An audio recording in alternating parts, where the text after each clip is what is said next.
25 సంవత్సరాలు నిజంగా కూడా తెలంగాణకి సువర్ణ అధ్యాయం, ఇది సువర్ణ అక్షరాలతో లిఖించాల్సిన చరిత్ర ఈ 25 సంవత్సరాల చరిత్ర.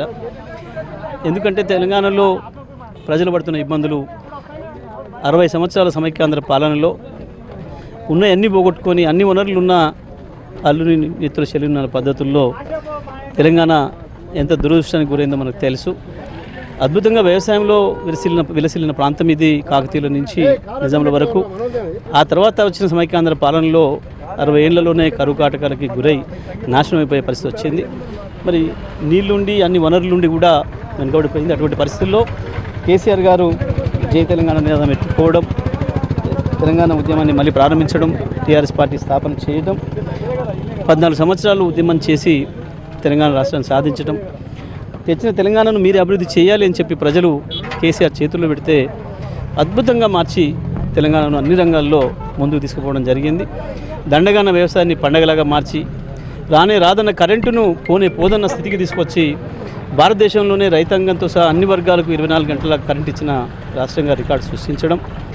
ఒకవైపు అద్భుతమైన ఇండస్ట్రీ పాలసీ తీసుకొచ్చి 20 లక్షల మంది పైగా యువకులకు ఉపాధి కల్పించడం, ఐటీ రంగంలో నెంబర్ 1 చేయటం తెలంగాణను.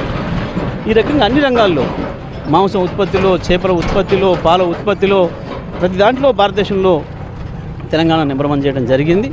నిజంగా కూడా టీఆర్ఎస్ పార్టీ రావడం అనేది తెలంగాణ ప్రజల అదృష్టంగా మనం భావించాలి. ఎందుకని మొత్తం మీద 10 ఏళ్ల పాటు మీరు చెప్పినటువంటి ఎన్నో అద్భుతమైనటువంటి కార్యక్రమాలు చేసినా కానీ 10 ఏళ్ళు అధికారంలో ఉన్నా కానీ మొన్న అధికారం కోల్పోవడానికి ప్రధాన కారణం ఏమంటారు? 100% మేము చేసిందని సరిగా చెప్పుకోలేకపోవడం, ప్రజల్ని మా వెంట నడుపుకోలేకపోవడం. మరొక వైపు కాంగ్రెస్ పార్టీ అలవిమాలిన హామీలు ఇవ్వటం, సాధ్యం కాదని తెలిసి తెలంగాణ బడ్జెట్తోని 10 రెట్ల బడ్జెట్ కూడా సరిపోదని, భారతదేశం బడ్జెట్ మొత్తం తెచ్చిపెట్టినా సరిపోని హామీలను ఇచ్చి ప్రజల్ని నమ్మించి మోసం చేయగలగడం అనేవి 2 ప్రధాన కారణాలు మా ఓటమికి. ఇది సహజంగానే చాలా చోట్ల జరిగింది. 10 సంవత్సరాల అధికారంలో ఉన్నప్పుడు కొన్ని వచ్చే వ్యతిరేకతలతో పాటు మేము చేసినవన్నీ ప్రజలకి సరిగా చెప్పుకోలేకపోవడం అనేది ప్రధానంగా. మేము పోవడం వల్ల నష్టం జరుగుద్ది అనే విషయాన్ని ప్రజలకు అర్థం చేయించే విషయంలో మేము కొంత విఫలం చెందినాం. అదే సందర్భంలో కాంగ్రెస్ పార్టీ ఇచ్చిన హామీలు కూడా ప్రజలు నమ్మినరు.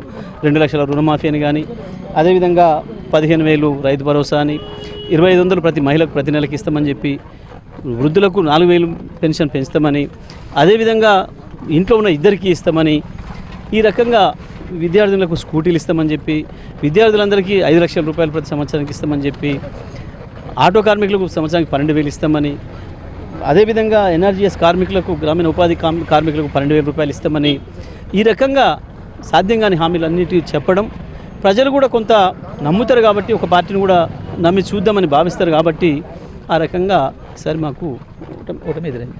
అదేవిధంగా టీఆర్ఎస్ మొదటి నుంచి కూడా పేరంటేనే టీఆర్ఎస్, దాన్ని బీఆర్ఎస్గా మార్చడం, చాలా వరకు ఆ పార్టీ వాళ్ళు కానీ బయట కానీ పేరు మార్చినప్పుడు కూడా టీఆర్ఎస్ బీఆర్ఎస్గా మార్చడం కూడా ఎందుకు వచ్చింది, ఆ పేరు మార్చడం ఎందుకు వచ్చింది, ఆ పేరు మార్చడం కూడా నష్టం జరిగిందని కూడా చాలా వరకు విశ్లేషించుకుంటారు. దానివల్ల ఏం నష్టం జరగలేదు. ప్రజలు కోరుకున్నారు. తప్పకుండా కేసీఆర్ని భారతదేశ ప్రజలు కూడా కోరుకున్నారు. ఒకటే ఎక్కడ జరిగింది నష్టం అంటే, మోడీ మా పైన దృష్టి పెట్టిండు. ఈసారి కాంగ్రెస్ గెలిచినా ఏం లేదు కానీ టీఆర్ఎస్ని గెలవనివ్వకూడదు, కేసీఆర్ని గెలవనివ్వకూడదు అన్న పద్ధతుల్లో మోడీ పనిచేయడానికి మాత్రం ఇది ఉపయోగపడింది. ఎందుకు అంటే కేసీఆర్ ఎల్లలు దాటుతున్నాడు, తెలంగాణ దాటుతున్నాడు. మహారాష్ట్రలో ప్రజలు బ్రహ్మాండంగా కేసీఆర్ బ్రహ్మరథం పడుతున్నారు. మహారాష్ట్రం దాటి గుజరాత్ కూడా వచ్చే అవకాశం ఉంది. గుజరాత్లో రైతులు కూడా చర్చించుకుంటున్నారు కేసీఆర్ గురించి. కేసీఆర్ ఎట్లా 24 గంటల కరెంట్ ఇస్తున్నాడు, ఉచితంగా ఇస్తున్నాడు, ఎట్లా నీళ్ళు ఇచ్చిండు, అన్ని విషయాలు, రైతులకు 10,000 రూపాయలు ఎట్లా ఇవ్వగలుగుతున్నాడు. మరి అక్కడ కేసీఆర్ ఇచ్చినప్పుడు ఇక్కడ ఎందుకు బీజేపీ ఇవ్వదు? మోడీ 20 ఏళ్ళ నుంచి మోడీ ఇక్కడ పెత్తనం చేస్తున్నాడు, ఎందుకు ఇవ్వడు అని చెప్పి ప్రజలందరూ కూడా అక్కడ మాట్లాడుకుంటున్నారు. ఒకవైపు పంజాబ్ రైతులు కూడా కేసీఆర్ గురించి చర్చించుకుంటున్నారు. ఇటువంటి పరిస్థితులలో కేసీఆర్ని దెబ్బతీయాలి అని చెప్పి మోడీ భావించడానికి ఇది కారణమైంది. కానీ దాని ద్వారానే కాంగ్రెస్ ఇక్కడ సహాయం చేసి మోడీ మన ఎన్నికల్లో గెలిపించడానికి కృషి చేసిండు. కాంగ్రెస్ నీడ దాని వెనకాల మోడీ కూడా ఇవాళ కాంగ్రెస్ పార్టీ అధికారంలోకి రావడం కూడా ప్రధానమైనటువంటి కారణం దక్షిణ తెలంగాణ ఏదైతే ఉందో ఖమ్మం కానీ నల్గొండ మహబూబ్ నగర్ 3 జిల్లాలు ఉమ్మడి జిల్లాలు కీలకం చెప్పొచ్చు. నల్గొండలో మీరు 10 ఏళ్ల పాటు మంత్రిగా ఉన్నారు. ఉద్దండులు ఉన్నటువంటి జానారెడ్డి, ఉత్తమ్ కుమార్ రెడ్డి, కోమటిరెడ్డిని కూడా ఓడించి మొత్తం ఆ క్లీన్ స్వీప్గా ఒక దశలో చేసినటువంటి పరిస్థితి. ఏం జరిగింది నల్గొండ విషయంలో కానీ ఖమ్మంలో కానీ ఏం జరిగింది? నల్గొండ ఖమ్మమే కాదు రాష్ట్రమంతటా కూడా ఆ రకంగా ప్రజలు నమ్మిండ్రు, రైతులు నమ్మిండ్రు కాంగ్రెస్ ఇచ్చిన హామీలను. ఆ రకంగా మోసపోయినారు. ఎందుకంటే మీరు చూస్తే ప్రధానంగా ఇవాళ కాంగ్రెస్ పార్టీ గెలిచిన ప్రాంతాలలో రైతాంగమే ఎక్కువగా ఉన్న ప్రాంతంలో ఈ ఇబ్బంది జరిగింది. వాళ్ళు ప్రజలకు ఇచ్చిన హామీల విషయంలో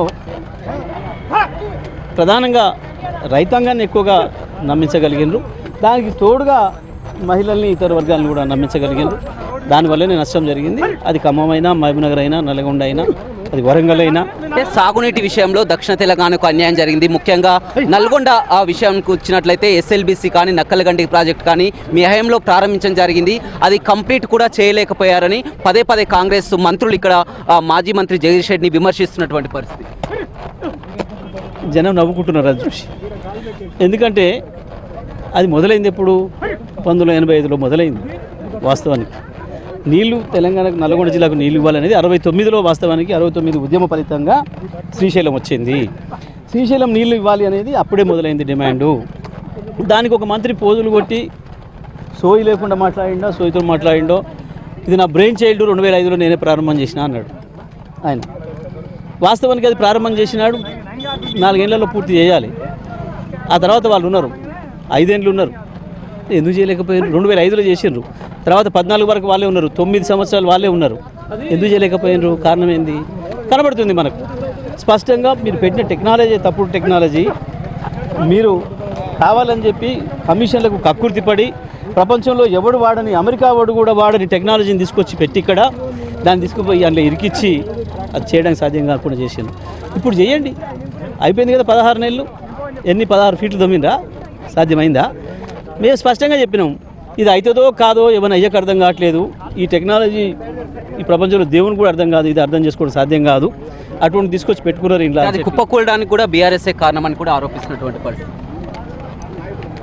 ప్రజలు నవ్వుకుంటారు ఈ విషయాన్ని. చెప్పుతాం కొడతామంటారు. ఒక మాటలు చెప్పాలంటే ఈ మాట నుండి చెప్పుతాం కొడతాం అని చెప్పేసి ప్రజలే అంటున్నారు. ఎందుకు అనంటే కూలగొట్టినోడే ఇంకోటి మీద ఆరోపణ చేయడం అంటే ఏమనాలి దాన్ని? ఎవడి వల్ల కూలింది? ఎందుకు కూలింది? మీరు చేసిన తప్పుల వల్ల కూలింది. మీరు పెట్టిన టెక్నాలజీ వల్ల పోయింది. చచ్చిపోయిన వాళ్ళని బయటికి తీసేదానికి సోయలేని వెధవలు వీళ్ళు మాట్లాడితే మా గురించి ప్రజలు నమ్ముతారా?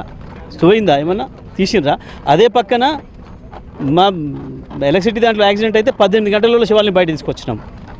24 గంటలలో కుటుంబాలకు చేర్పించి పంపించి నెల తిరగక ముందే ఉద్యోగాలు ఇచ్చినాం, కాంపన్సేషన్ ఇచ్చినాం, అన్ని రకాల కుటుంబాలు ఆదుకున్నాం.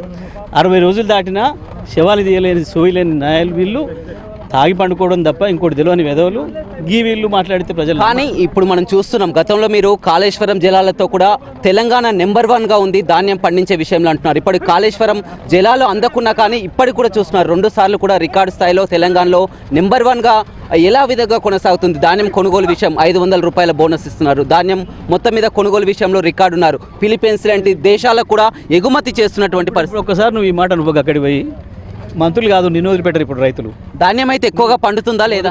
ఇప్పుడు నువ్వు అక్కడ పోయి మాట్లాడితే కొద్దిగా ముందట పోతే దూరం కళ్ళం ఉంటుంది. కళ్ళంలో పోయి ఒకసారి ఇప్పుడు పక్కన పోతుంటే కనబడుతుంది.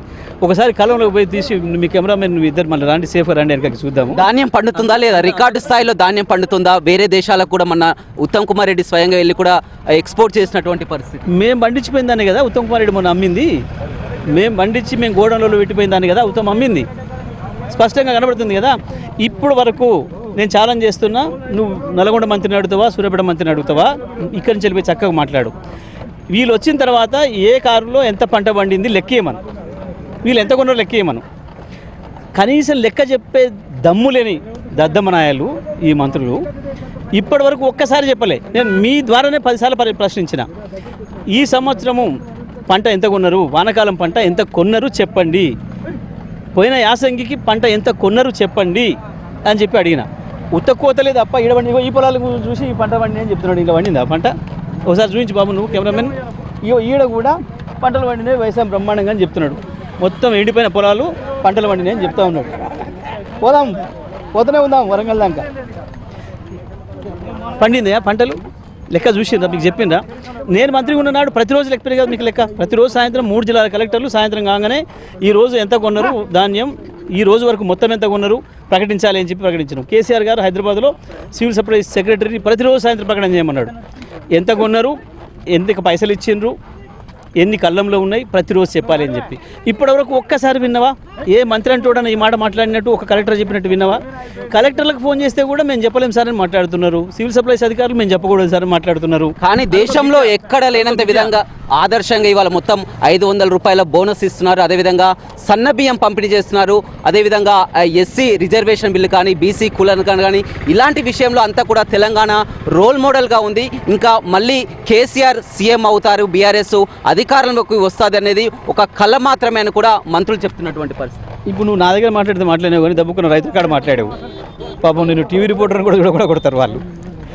మరి ఒక్క మంత్రిని ఒక ఎమ్మెల్యేను సెక్యూరిటీ లేకుండా ఒక కళ్ళం కాడికి పోయి మళ్ళీ ఎక్కిరమ్మని ఇప్పుడు నేను ఒప్పుకుంటా దేనికైనా.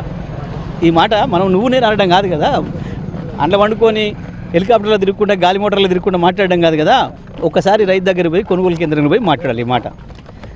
ఇది నువ్వు ఎక్కడైనా పోయి తీసుకునిరా ఒక కాడ. మేము మంచిగా ఉన్నాం, మాకు బోనస్ వచ్చింది, మాకు 500 బోనస్ ఇచ్చారు అని చెప్పి ఎవరో ఒక రైతు చెప్తే నేను దేనికైనా ఒప్పుకుంటా. అబద్ధాల మీద బ్రతుకుతాం అనుకుంటే అబద్ధాలు చెప్పి మమ్మల్ని ప్రశ్న అడిగేటోళ్ళు లేరు. ఇప్పుడు ఈ మధ్యకాలంలో రిపోర్టర్లు కూడా అడుగుతలేరు ప్రశ్నలు మమ్మల్ని అని చెప్పి వాళ్ళు అనుకున్నది చెప్పి వెళ్ళిపోతున్నారు. కానీ ఒక్కసారి నేను నిన్నే రిక్వెస్ట్ చేస్తున్నా, మీది బిగ్ టీవీ కదా, ఒక్కసారి పోయి ఇక్కడ రైతాంగం దగ్గరికి పోయి ఇక్కడ 7 కాలంలో ఇప్పుడు పోతా ఆ రైతుతో మాట్లాడి ఆ బయట అట్లే పెట్టి యాజిటీస్గా. సరే, మరొక విషయం, భూభారతి కొత్త చట్టం తీసుకొచ్చారు. మొత్తం సదస్సులు రాష్ట్ర వ్యాప్తంగా సదస్సు నిర్వహిస్తున్నారు. పొంగులేటి శ్రీనివాసరెడ్డి ధరణి అనేది 4 గోడల మధ్య తీసుకొచ్చినటువంటి ధరణి చట్టం, దాన్ని ధరణి చేసి ఇప్పుడు భూభారతి అనేది భూ సమస్యలు లేకుండా తీసుకొచ్చే ఒక భూభారతి చట్టం అని కూడా మంత్రులు అదేవిధంగా వరుసగా అవగాహన సదస్సు ఏమంటారు? నేనేమన్నాను కానీ రైతుల భాషలు చెప్పమంటావా? చెప్తా సార్. కేసీఆర్ ఏమో ఎవరి భూమికి వాళ్ళని ఓనర్ చేసిపోయిండు, నా భూమికి నేను సంతకం పెడితే నేను అదితేనే భూమి పేరు మారుతుండే, కానీ కేసీఆర్ చేసిన భర్తను వదిలిపెట్టించారు.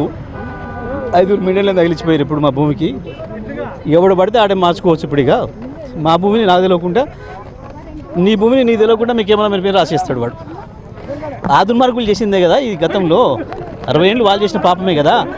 దాన్ని పోకుండా అరికట్టడం కొరకే కేసీఆర్ ధరణి తీసుకొచ్చింది. ఇవాళ మేము భూభారతి తెచ్చినాము అని చెప్పి మళ్ళీ పాత సమస్యలను తీసుకొచ్చే పరిస్థితి తీసుకొస్తున్నారు. ఎవడి భూములు వాళ్ళ పేరు మీద ఉండవు, నాశనం అవుతాయి.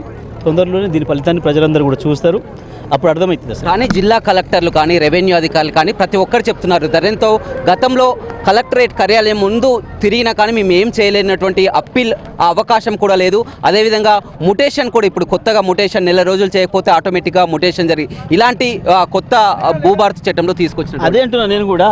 ఎందుకు లేదు మరి ముటేషన్ ఎందుకు చేయలేదు? ముటేషన్ అదే రోజు చేయించుడు కేసీఆర్. ఇప్పుడు నెల రోజులు ఎందుకు మరి ముటేషన్? నువ్వు ఈ రోజు ఇప్పుడు నువ్వు భూమి అమ్మే ఆయనకు అమ్మితే లేదా ఆయన భూమి నువ్వు కొంటే రిజిస్ట్రేషన్ జరిగిన నిమిషంలోనే ముటేషన్ కూడా జరిగే ఏర్పాటు కేసీఆర్ ఇచ్చిండు. మళ్ళీ నెల ఎందుకు మీకు టైం ఇచ్చిండు ఇప్పుడు అంటే మళ్ళీ మధ్యన అమ్మే మళ్ళీ కొరకు ఇదంతా కూడా ఇది మొత్తం కూడా జరిగింది దాని కొరకే. అందుకే ఇవాళ ప్రజలు ధరణి భూభారతి వల్ల వచ్చే శిక్షను తొందరలోనే అనుభవిస్తారు. చివరిగా చెప్పండి, ఈ ఆవిర్భావ దినోత్సవం ద్వారా ఏం చెప్పదలుచుకుంటారు? మొత్తం మీద మళ్ళీ బీఆర్ఎస్ పార్టీ అధికారంలోకి వస్తుంది అనుకుంటున్నారు? ఏం అధికారం రావడం రాకపోవడం మాకు పెద్ద సమస్యనే కాదు. మేము కొట్లాడి వచ్చిన వాళ్ళం, తెలంగాణ రాష్ట్రం సాధించిన వాళ్ళం. అసలు తెలంగాణ రాష్ట్రం తెచ్చిందే బీఆర్ఎస్ పార్టీ, టీఆర్ఎస్ పార్టీ గులాబీ జెండా. మాకు అంతకు మించిన గొప్పతనం ఇంకేమీ కూడా లేదు. ఇవాళ ప్రతిపక్షంగా కూడా బ్రహ్మాండంగా ప్రజల కొరకు కొట్లాడుతున్నాం. ఆ సంతృప్తి మాకుంది. ఇవాళ మీరు వస్తుంటే చూసిండ్రు, దారిలో రైతాంగం ఎట్లా మాట్లాడారో మీరు చూసిండ్రు. మనం కలిసే వస్తున్నాం. సడన్గా అక్కడ రైతాంగం అంతా కూడా వాళ్ళ ధాన్యాన్ని వాళ్ళు తెచ్చి ఆడ తగలబెట్టుకుంటామని చెప్పి ధర్నా చేస్తున్నారు. నేను మీతో పాటు కారు దిగి పోయిన వాళ్ళ దగ్గరికి, వాళ్ళ అన్నమాటలు మీరు విన్నారు. దాన్ని మీరు ఉండగా ఏ సమస్యలు లేకుండే, కేసీఆర్ ఉండగా మంచిగా ఉంటుంది. ఇవాళ పోయి నిప్పుల పడ్డట్టయింది మా బతుకు, నాశనం చేసిండ్రు, మొత్తం రైతులు నాశనం చేసిండ్రు, మమ్మల్ని ఎండలో పడేసిండ్రు అనే మాట ప్రజలు చెప్పారు. అంటే మా మీద విశ్వాసం ప్రేమ ఉంది ప్రజలకి. అది చాలు మాకు. అధికారం ఉండడం లేకపోవడం కాదు, ప్రజలకు మా పైన ప్రేమ ఉంది. కేసీఆర్ అంటే మనసు నిండుగా ఉన్నాడు. ఇవాళకి బండ్ల మీద బయలుదేరిపోతున్నారు రైతాంగం. దేనికి పోతున్నారు? కేసీఆర్ను చూడాలి. ఎట్టి పరిస్థితులలో మా వ్యవసాయం నాశనం చేసింది కాంగ్రెస్ పార్టీ ప్రభుత్వం వచ్చిన తర్వాత. కేసీఆర్ను చూడాలి, కేసీఆర్ మాటలు వినాలి, ఆ మట్టిని తెచ్చుకోవాలి అని చెప్పి బట్టదలతో వీళ్ళందరూ కూడా ఇన్ని బండ్లలో రైతులు బయలుదేరి వెళ్తున్నారు. ఇది చాలు మాకు. అధికారం రావడం రాకపోవడం తర్వాత విషయం.